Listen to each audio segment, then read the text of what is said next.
Toll experiment, जिसे biology में the most beautiful experiment भी कहा जाता है बच्चों।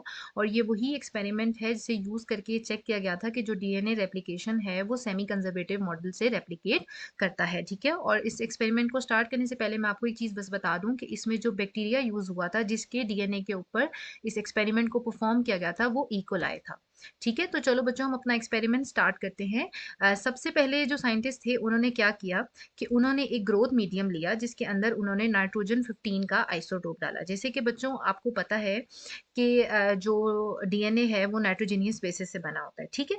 तो उन्होंने ई कोलाई को ऐसे मीडियम के अंदर ग्रो किया जिसके अंदर नाइट्रोजन 15 का आइसोटोप था। नाइट्रोजन 15 एक आइसोटोप है, एक हैवी आइसोटोप है, ठीक है।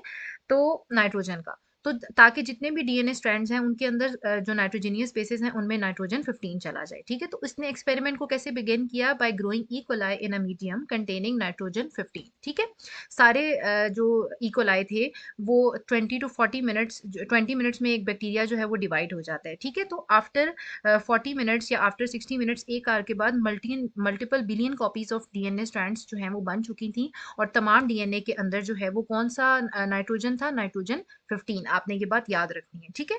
अच्छा, जब उसने सारा बैक्टीरिया बच्चों नाइट्रोजन 15 के अंदर ग्रो करवा लिया इकोलाई का, ठीक है, सारा बैक्टीरिया का जो है वो डीएनए है उसमें अब सब में नाइट्रोजन 15 है, तो फिर उसने क्या किया, उसने इस बैक्टीरिया को एक न्यू मीडियम के अंदर डाला, ठीक है। और उस न्यू मीडियम के अंदर कौन सा नाइट्रोजन था, नाइट्रोजन 15 जो नॉर्मल होता है। नॉर्मली जो नाइट्रोजीनियस बेसिस के अंदर नाइट्रोजन होता है वो नाइट्रोजन 14 होता है, N14 जैसे हम बोलते हैं, 7 नाइट्रोजन 14, ठीक है।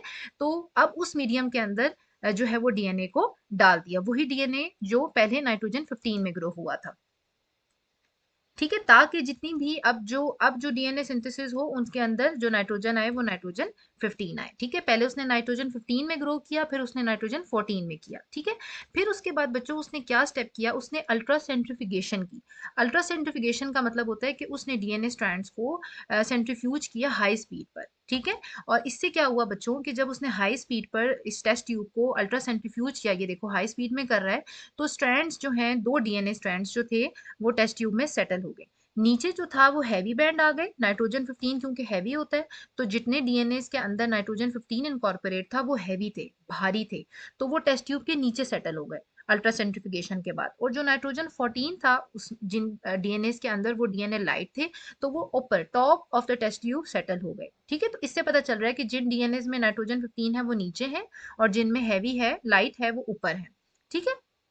वो अपर बैंड में आ गए, ठीक है। अब इससे उसने क्या अंदाजा लगाया, अच्छा, सबसे पहले उसने ये देखा कि बच्चों हमने देखा कि कंजर्वेटिव मॉडल उसने टेस्ट किया। सबसे पहले उसने कहा कि अगर डीएनए कंजर्वेटिव मॉडल से रेप्लिकेट करता है तो यहाँ पर देखो ये ओरिजिनल क्या है, डीएनए का स्ट्रैंड ओरिजिनल। सबसे पहले उसने नाइट्रोजन 15 के साथ डीएनए को ग्रो किया था। अगर तो कंजर्वेटिव मॉडल है तो इसका मतलब है कि जो एक स्ट्रैंड है वो पूरे का पूरा नाइट्रोजन 15 का होगा, और जो दूसरा स्ट्रैंड है, जो न्यू स्ट्रैंड है, वो नाइट्रोजन 14 का होगा, ठीक है। कंजर्वेटिव मॉडल यही कहता है ना कि एक पेरेंट स्ट्रैंड की तरह होता है और एक बिल्कुल न्यू स्ट्रैंड होता है। तो इसके कंजर्वेटिव मॉडल के मुताबिक जो है वो आधे डीएनए जो है वो नाइट्रोजन 14 की तरह हो और आधे जो है वो नाइट्रोजन 15 वाले हों। तो इस तरह करके टेस्ट ट्यूब में दो बैंड्स आने चाहिए, नीचे जो नाइट्रोजन 15 का स्ट्रैंड है वो नीचे सेटल हो, और जो नाइट्रोजन 14 वाले डीएनए वो ऊपर स्ट्रैंड हो, अगर कंजर्वेटिव मॉडल फॉलो हो रहा है, ठीक है।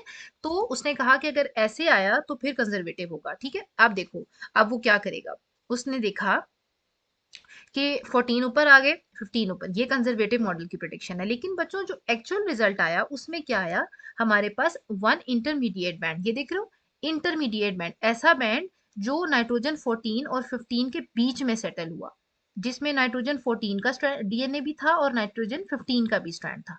तो इसलिए ये जो कंजर्वेटिव मॉडल की प्रिडिक्शन थी ये रिजेक्ट हो गई। अगर कंजर्वेटिव मॉडल होता तो फिर एक स्ट्रैंड नाइट्रोजन 14 की तरह ऊपर होता, एक नाइट्रोजन 15 की तरह नीचे होता, लेकिन एक हाइब्रिड आया। तो इसलिए कंजर्वेटिव मॉडल को इन जो साइंटिस्ट थे इन्होंने रिजेक्ट कर दिया जब उन्होंने एक्चुअल रिजल्ट के साथ कंपेयर किया, ठीक है, क्योंकि इंटरमीडिएट बैंड आया। अब उसके बाद जब उन्होंने देखा कि ये एक्सपेरिमेंट रूल आउट हो गया है, तो अब हमारे पास सिर्फ दो मॉडल्स बचे हैं।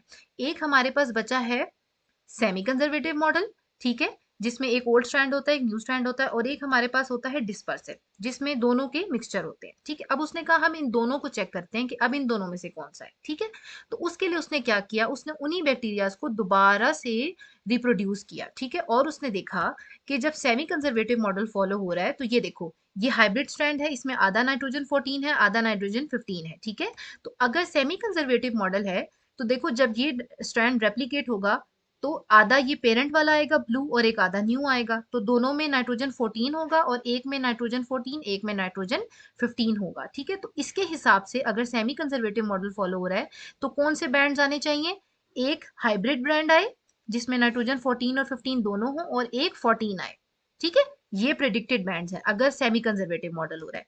फिर उसने देखा कि चलो इस रिजल्ट को हम एक्चुअल से कंपेयर करते हैं, और एक्चुअल में भी यही हुआ। जो ऑब्जर्व बैंड्स आए थे उसमें एक नाइट्रोजन 14 का बैंड आया और एक नाइट्रोजन 14 और 15 का हाइब्रिड आया। तो ये क्या हुआ, ये परफेक्ट मैच हुआ। इससे पता चला कि जो हमारे पास डीएनए है वो सेमी कंजर्वेटिव मॉडल से रेप्लिकेट हो रहा है। ठीक है, फिर उसने डिस्पर्सिव के साथ भी एक दफा चेक किया कि कहीं डिस्पर्सिव नहीं है, लेकिन अगर डिस्पर्सिव होता है तो बच्चों क्या होता है, डिस्पर्सिव में क्या होता है, जो न्यू डॉटर स्ट्रैंड्स बनते हैं उसमें कुछ पीसेस ओल्ड के होते हैं, कुछ पीस न्यू के होते हैं। हमने प्रीवियस लेक्चर में पढ़ा था। ठीक है, कि डिस्पर्सिव मॉडल क्या होता है। तो अगर डिस्पर्सिव मॉडल फॉलो होता तो फिर क्या होता, एक डीएनए स्ट्रैंड होता जिसमें नाइट्रोजन 15 नाइट्रोजन 14 इनके दरमियान में एक मिक्स बैंड आता। ठीक है, क्योंकि अगर डिस्पर्सिव मॉडल है तो फिर उसमें आधे कहीं कहीं जगहों पे नाइट्रोजन 14 है, कहीं कहीं पे नाइट्रोजन 15 है, तो फिर वो इन दोनों के बीच में बैंड्स आते, इस या तो 14 लाइट और हाइब्रिड के बीच में एक सिंगल मिक्स्ड बैंड आता अगर डिस्पर्सिव मॉडल होता। ठीक है, लेकिन एक्चुअल रिजल्ट क्या आया बच्चों, एक्चुअल रिजल्ट में तो एक 14 का बैंड था और एक 14 15 का हाइब्रिड बैंड था, दो डिस्टिंक्ट बैंड थे, ऐसे मिक्स्ड बैंड नहीं था अगर डिस्पर्सिव होता। इसलिए डिस्पर्सिव भी रिजेक्ट हो गया और इस एक्सपेरिमेंट के थ्रू हमें पता चला कि जो डीएनए है वो किस मॉडल से रेप्लिकेट करता है, सेमी कंजर्वेटिव मॉडल से। ठीक है, तो बच्चों आई होप आपको ये वीडियो पसंद आई होगी, समझ आई होगी। तो बच्चों इस वीडियो को ज़रूर लाइक करेगा, सब्सक्राइब माई चैनल, और अगर आपको कोई मजीद कॉन्सेप्ट क्लियर करना है तो you can ask in the comment section. ठीक है, मिलते हैं इससे नेक्स्ट वीडियो में जो कि है डीएनए रेप्लिकेशन के ऊपर।